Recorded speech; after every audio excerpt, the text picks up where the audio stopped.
iyo dusomye rero mu gitabo tubavugishwa n'Imana Yesaya, turabona amazina Yesu yavuzwe ko, amazina yari yaravuzwe n'abavugishwa n'Imana uhereye kera hagisigaye imyaka irenga 800 ngo Yesu Kristo avuke. Twabonye mbere ijambo ryo mu gitabo cyo guharura kwa Mose ko ryo mbere ryoba ryanavuzwe mbere hagisigaye nk'imyaka yoba irenga 1000 kugira ngo Yesu avuke. Imana yacu nidutabare. Rero muri kino kiganiro dutumbereye kuraba Yesu Kristo uwo ari we, twinjiye no mu mazina amuvugwa ko yavuzwe no kuva na kera mu gitabo cy'uvugishwa n'Imana. Rero Yesaya igice cy'indwi ku murongo w'14 naho nyine twarahanye mu kiganiro tubiheruka.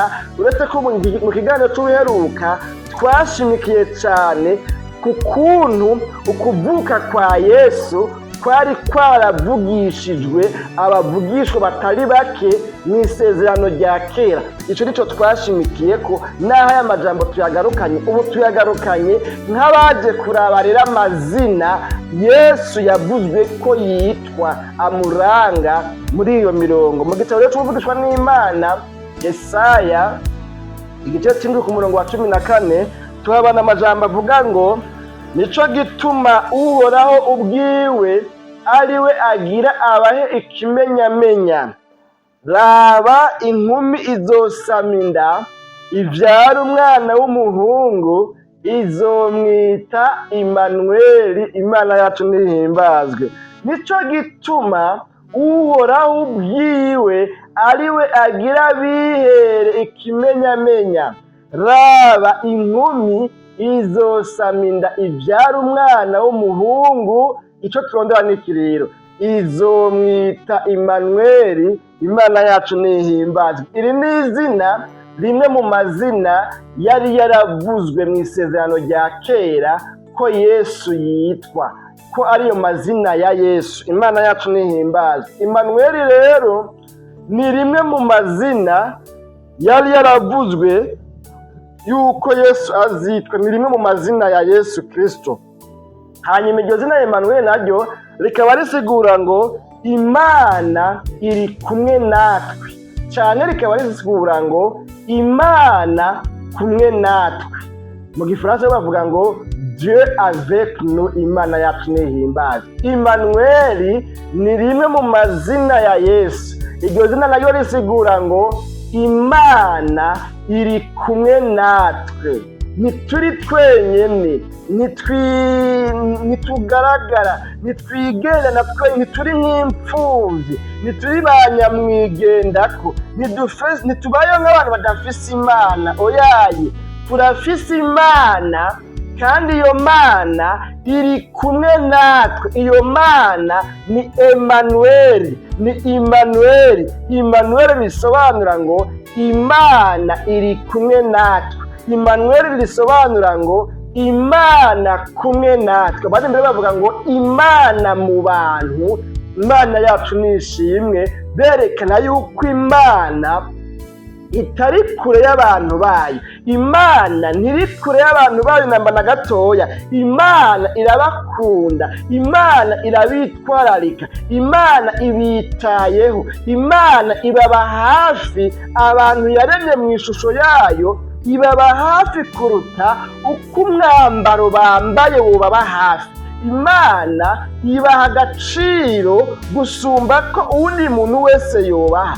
Imana iha valeur, Imana iha ikibanza kidasanzwe, Imana iha agaciro kadasanzwe umuntu yaremye mu ishusho yayo. Imana yacu nihimbazwe. Ico kintu kiri mu bintu byatumye Imana iguma ikurikirana umwana w'umuntu. Kubera iki? Yamukurikirana kubera yabona yuko umuntu n'ishusho yayo, kandi igihe cyose osirontake umuntu yaremwe mu ishusho y'Imana azoba kigendera mu byaha, azoba kibohewe mu byaha, bizoba bisa naho ari nk'uko Imana mugenzi wayo nubwo ahubwo wa muntu yaremwe mu ishusho yayo ni nk'aho ari akamana gatoya. rero igihe cyose umuntu azomara ari mu byaha, Imana bizoba biyitera isoni, bizoba biyimaramaza, bizoba biyikura ko gashambara, kuko ishusho yayo izoba igaragara mu byaha. Kandi Imana nayo iterekwa ibyaha, Imana ntiyerekwa icyaha, Imana yanga urunuka ikitwa icyaha. Rero haka umwana w'umuntu aguma abohewe mu byaha hariya, kandi afise ishusho y'Imana, yaremwe mu ishusho y'Imana, Imana byabaye ngombwa ko rwa rukundo ikunda umwana w'umuntu yaremye mu ishusho yayo, irondera ukuntu yotuma itanga ikintu cyose cy'agaciro, ariko bikunde isubizeho iyindi nzira, novuga ngo yo gukurayo kino kintu, ino esheke, kino kibazo cyahabaye, kugira ngo bikunde haboneke iyindi nzira umwana w'umuntu ashobora gucamwo, agasubizwa imigenderanire myiza, imigenderanire myiza yakuweho n'icyaha igasubira ikaba restore, igasubizwa mu kibanza cyayo. Hanyuma hace habaho rero abantu bashobora gusubizwa bwa burenganzira, byitwa yuko bishoboka, byasubiye gushoboka ko umuntu abaho atari mu mugabane w'ibyo, atari mu byaha, atari ko arivayanga mu byaha, ahubwo yemerwa n'Imana. Uwase gucungurwa, uwase kuvayo, uwo nawe abe ari we aguma muri bya byaha. Mugabo Imana ifise ishusho yayo, ivuga ngo ijya n'ishusho yanjye irampimbara, Imana yacu nihimbazo. Tubonye rero ku izina rya mbere muri ano mazina turiko turavuga muri kino kiganiro, izina rimwe mu mazina ya Yesu rivuga ngo Imanueli, Imana iri kumwe natwe. Rivuga kandi ngo Imanueli, Imana kumwe natwe. Rivuga kandi ngo Imanueli, Imana mu bantu. Rivuga kandi ngo Imanueli, Dieu avec nous. Imana yacu nihimbazwe. Narasomye commentaire biblique imwe, sangaho bavuga ngo Imanueli ngo niryo zina Yesu azokwitwa ku ngoma y'imyaka igihumbi, ku ngoma yiwe y'imyaka igihumbi mu isi. Yesu niyagaruka kuganza mu isi ku ngoma y'imyaka igihumbi, ngo niho azokwitwa Emanueli, Imana kumwe n'abantu bayo. Imanueli, Imana iri kumwe natwe.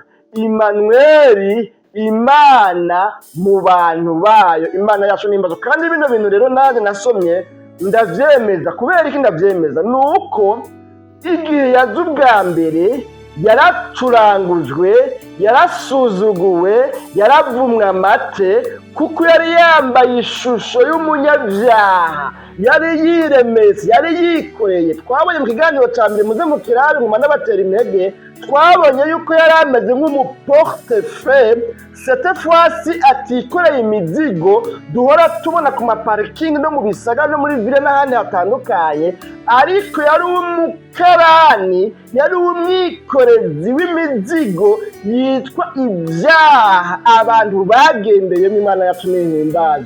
Ico gihe rero ntiyari Imanueli habanamba, kubera yarakubiswe, yarashishaguwe, yarajanjaguwe. Igihano mbere ngo kituronesha amahoro niwe cabayeko, yahanwe mu gishingo cacu. Ni isi ntiyamwakiriye, isi ntiyamwemera, ariko igihe azogarukira, azoza kuganza ingoma yiwe y'imyaka igihumbi, abantu bose bazomukubitira inkoro hasi, bizovugwa ngo Imana mu bantu bayo. Imanueli, Imana iri kumwe n'abantu bayo. Imanueli, Imana iri kumwe natwe. Imanueli, Dieu avec nous. Imana yacu nihimbazwe. Ico gihe rero iryo zina rizoba rifise ijambo, rizoba rifise ubudahangarwa. Ico gihe iryo zina kizoba ari igihe cyaryo. Imana yacu nihimbazwe. Bene data bakunzi ba kino kiganiro umutima w'ubugingo, nizera ko muriko murafashwa na kino kiganiro. Tuno muzi dutumbere kuvuga amazina Yesu yitwa, yari yaravuzwe. Ayo mazina turabe n'insiguro yayo, hanyuma duhave dusozera mu kanya kaza kuza. Rero hari irindi zina naryo ni iri zina Yesu nyene. Iri zina Yesu risigura ngo Imana ni umukiza, tumwita Yesu. Yesu rero rifitanye mbere wanashaka n'isano n'izina ryitwa Yosuwa Joziwe mu nsiguro cyangwa se muri ayo marasina y'ayo mazina nabiri andi mibiri akomokamwo. Rero Yesu bisobanura ngo Imana ni umukiza, cyane Yesu bisobanura ngo Imana ni umucunguzi, irasova, irakiza. Hanyuma kandi risigura ngo Imana irakiza, Imana yacu nihimbazwe. Imana ni umukiza, Imana ni umucunguzi, Imana irakiza, Imana yacu nihimbazwe. Iyo niyo nsiguro dusanga isobanura iri zina Yesu. Hanyuma izina Kristo, murabona ko tumuvuga ngo Yesu Kristo.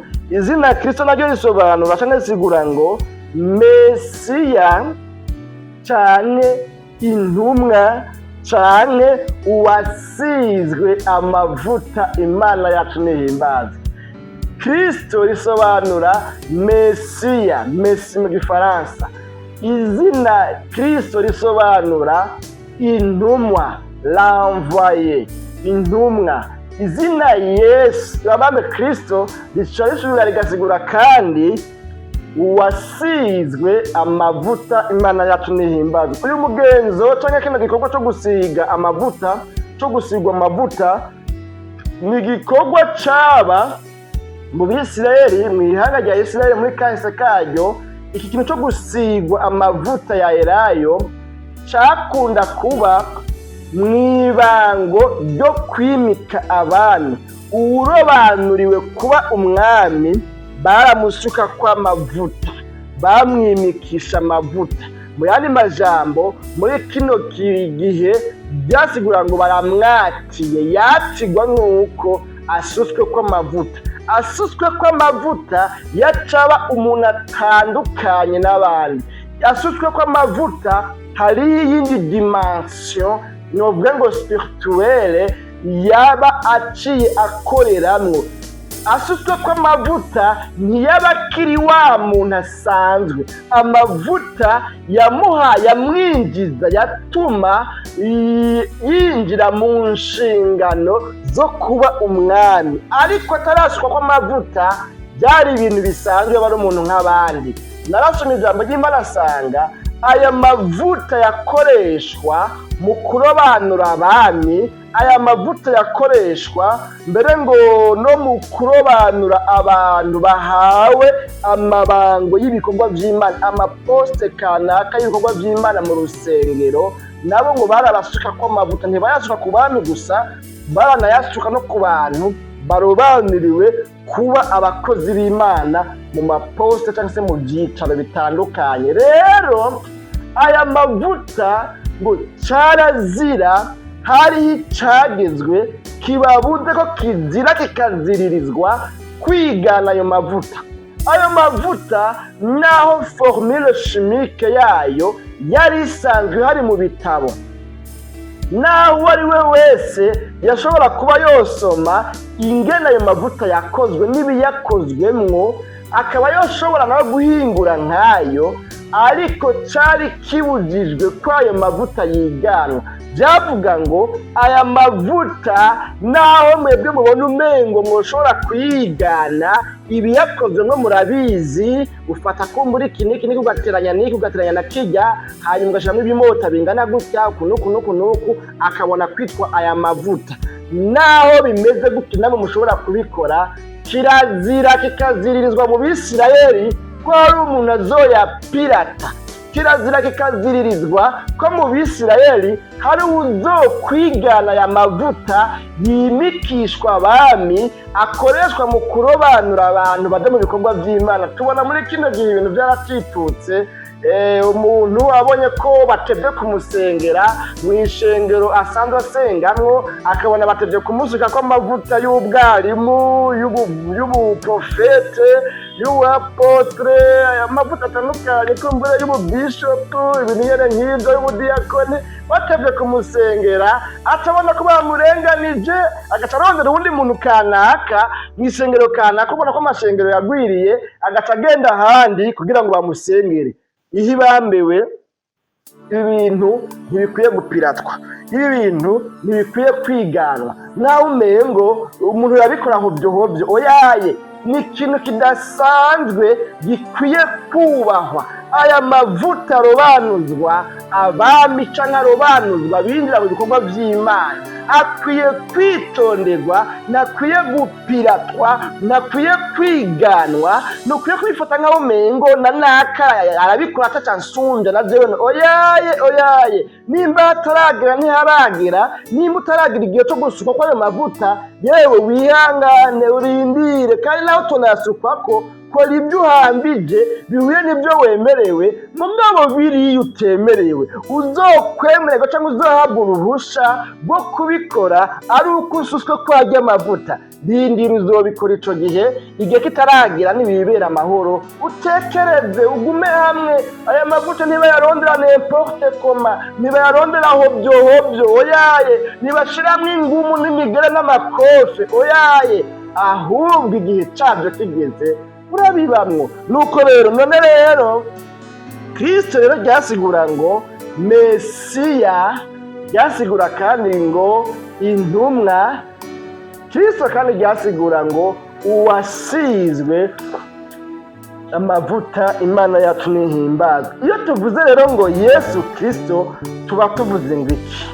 Twisunze aya mazina tubonye, iyo tuvuze ngo Yesu Kristo, tuba tuvuze ngo umukiza yasizwe amavuta. Tuvuze ngo Yesu Kristo, ni ukuvuga twabonye Yesu ingene risigura, twabonye n'ingene Kristo risigura.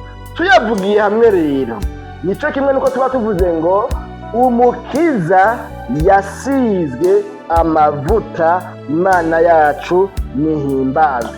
Tuvuze kandi ngo Yesu Kristo, nico kimwe nuko tuba tuvuze ngo umukiza yimikishijwe amavuta, Imana yacu nihimbazwe. Aha rero hanyegejejwe ikintu cerekana ko Yesu Kristo ari umwami, ko yarobanujwe amavuta, yimikishwa abami, ko bisigura ngo uwasutswe ko amavuta, bisigura ngo Yesu Kristo ni umwami. Twamaze no kubisoma, none twabonye havuga ngo umukama w'amahoro, Imana yacu nihimbazwe.